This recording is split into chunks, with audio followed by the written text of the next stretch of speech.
na-recover ng mga otoridad ang 11 kilo ng shabu mula sa pinaniniwalaang kuta ng Maute sa Marawi City.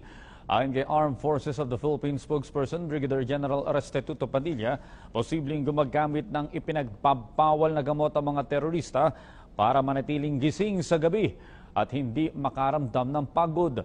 Patuloy pa ang paghahalughog ng puwersa ng pamahalaan sa lugar sa Marawi City. Nananatili sa 4 na barangay ang itinuturing nilang problematic areas.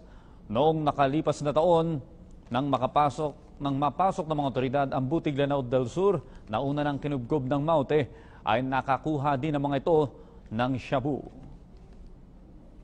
At yan po naman ang aming mga nakalap na balita at impormasyon para sa PTV Newsbreak. Ako po si Audrey Goriseta.